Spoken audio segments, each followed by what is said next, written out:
bright, sunshiny day. Clearly. Yeah. So you rework the classic Johnny Nash song, I Can See Clearly Now. Why did you want to rework that song? I think it's just like such a cool, optimistic song. You know, it was like a huge statement of the 70s. So I thought it'd be really cool. And this wasn't only my idea, to kind of add darker past lyrics building up to the like super happy chorus. So what stuck out to you about that song? Why did that resonate with you? The original Johnny Nash song. Oh, just because, you know, like just the same thing kind of. It's just like, it's so optimistic and so famous, and there's really only been kind of the one version of it. There have been many remakes and covers and such, but like it's always kind of been the same. So, you know, it'd be really cool to just kind of... Yeah, why was that important to you to have the light and the dark to kind of balance it out? I just thought it'd be cool. I mean, it is cool, but I think that there's like an important message of hope and an important message of like duality. Yeah. The world isn't just, you know, rose-colored glasses. There is some of that darkness, but that darkness makes the light that much better. Yeah. Do you know if Johnny Nash has heard it at all? Have you talked to him or his team about the song? Don't know. You don't know? But I'm sure that he or his team has. If he has heard it, how do you hope that he's reacted to it? I hope that he likes it, obviously, because it's his song. I wouldn't want him to think like, oh, this little girl took my song and like totally changed it and ruined it. I would want him to be like, oh, that's pretty cool. Right. Yeah. You've spoken a lot about how this song has this like very important message of hope, and that was something that was really important for you to tell to other young people. Why is that? Why did you think that hope was so important to impart on young people? I think hope, we've all known about hope in the past generations and like looked forward to it and got taught about it. And I think that for some reason that whole lesson just skipped our generation. I don't know why. And I think a lot of people know the word and know the definition, but don't know how it feels or how to do it. And so I think it's really important to teach like Gen Z what hope is and how to feel it and how to have hope. So it's the first song that you've released since your debut album, Just the Beginning. Is a lot of the material that you're working on now like similarly message driven about like hope and thinking about the audience that you have now? I don't want to say. You don't want to say? No. It's just, I think, I don't know. I never think I'm going to write all my songs like about hope, or I'm going to write my songs for this or that. It's just like...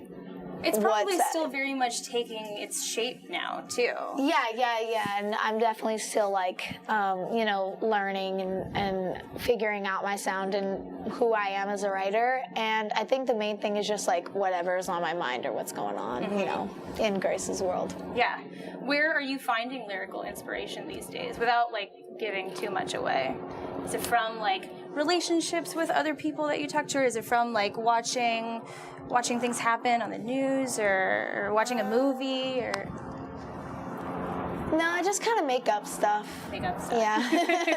So it's kind of like you're writing stories, right? You're not necessarily drawing from real life, but imagining how things might go.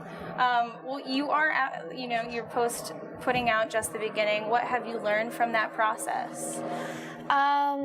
That it's not really that fun to make the album. Especially, why is that? Well, it's just work, honestly, and it's especially hard because of how young I am, because I would record a song and then like 3 months into it, I'd have to keep going back and recording the old songs because my voice keeps changing. Oh. So it's a little bit of like a technical struggle. So that was really frustrating. But I think the main thing that it taught me was I love performing. It's like my favorite thing. So I've loved performing the Just the Beginning album and being on tour, and that's like my main motivation right now is just to get an album out, to go on tour and to perform and stuff. What has the experience of performing that music live taught you about what you want to bring into the next kind of body of work that you do?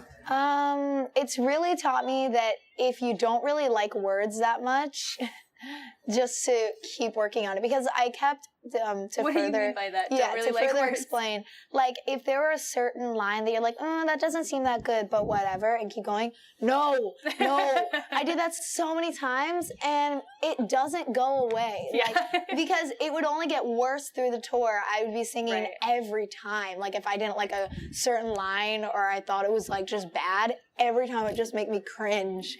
And I'll never do that Any again. hints about what that might be? What are the words that like? Insane sometimes I feel like has the weakest lyrics, and I thought that I was fine with it at the time, and during tour I never got over it. Like every time I sing that song, I'm like, oh my God, why did I fix these words? Do you think that you'd ever go back and do like a Just the Beginning Reloaded album where you kind of like fine tune those things, or you just want to keep going and work on the next project? No, I don't think I would, because then you wouldn't be able to see me grow through my music. And I think Just the Beginning album, like, if you've heard it, has tons of different sounds. Some are like so pop, and others are slightly more like indie or chill.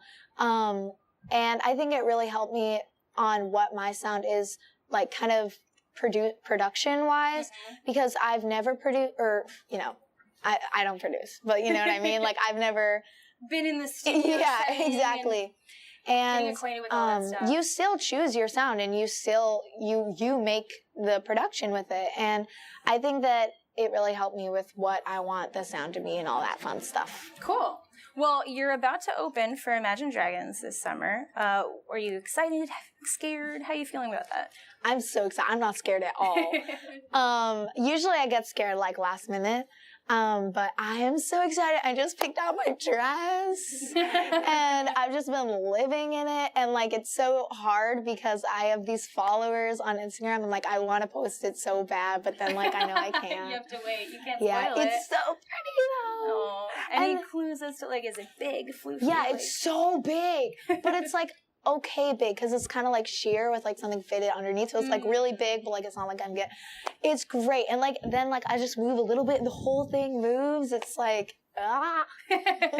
You definitely are a person who is, I think, like invigorated by fashion. Is that something that you would ever want to like toe into in the future? Yes, yeah, absolutely. I love fashion so much. Especially my favorite type of fashion is just like that super weird high fashion that just doesn't really make sense. But like I think it's great because they just you love a moment. They don't care. They don't care at all. Like they don't care about anything about the rules or like whatever. They just do whatever, you know? Yeah. If you want red eyes, have red eyes. If you want blue lips, have blue lips. You want no lips, you have no lips, you know? Well, maybe we'll see some makeup experimentation on the road. Lips. Yeah. Maybe.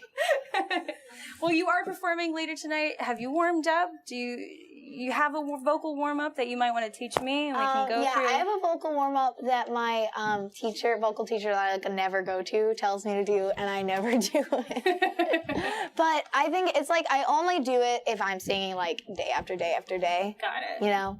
So it's not something that you need to do for this necessarily. Well, he tells me I should, but I just had Doritos and hot chocolate. So we'll wait. We'll see how things go in the performance. Yeah. Well, that's all the questions that I have, but there are a lot of people at home watching who have sent in questions. Which camera is it? This is the wide one, but we've got ISOs everywhere, all these cameras on us. So the first question from fans, this first one is from Sasha the Singer. Sasha the Singer? Yeah, they ask, how do you find something you're passionate about and then put it into song? That's a good question. I think that once you find something you're passionate about, you'll know that you're passionate about it because you won't have to ask, like, am I passionate about this? Like, all you'll care about is just getting it out on paper and stuff like that. Is there, like, a mental block at all from writing it in, like, an iPhone note and then putting it into a song that you would want other people to hear? No. It's so easy. I feel like the second I write or make a song, like video it on like the voice memos, I immediately can hear like the production. Like I can hear exactly how I want it to sound. That's amazing. That's why you do this and why I don't. Next question is from Godly Goodness. They ask, would you ever consider acting? Because you did a great job on your music video for Clearly. Thank you. I have been very interested in acting. I would love to act, but I would love to be in something more serious. I think my age holds me back a lot because a lot of the offers I get are more like a Disney fairy princess. Where you're like a daughter in a family comedy. Yeah, exactly. Yeah. But yeah, I would love to. Would you ever, you are a writer, you're a songwriter, would you ever consider writing something for yourself to perform? As an act? Yeah. Yeah, no. No? Yeah, no. I'm not good at that kind of stuff. Fair enough. Maybe in the future you'll want to flex those muscles. Maybe. Who knows? Still a lot of time. Next question is from Lindy Windy Joy. Do you have any hidden talents? And if so, can you do them for us? Can you lift your elbow? I love wiggle to your dance. ears? I You love to dance. Yeah, it's like my favorite thing. But What I kind of would dance? never dance for anyone but like my sister or myself. What kind of dancing? Like break dancing? Like ballet? No, just like lyrical kind of dancing. And like, yeah, it's just so fun. And I'm always like, I'm so out of shape, so I'm always like dying on the floor after dancing. It's more of a physical expression than a routine, I guess. The last one is from Karen IDK 2506. They ask, at this moment, who is your favorite female artist? At the moment, and for a long time, my favorite female artist has been Audrey Hepburn. I love what she did. I love her acting, and I love her modeling, and I love her so much. And she sang to Moon River for Breakfast Yes. Yeah. I actually learned that song, and I sing it at one of my shows. Nice.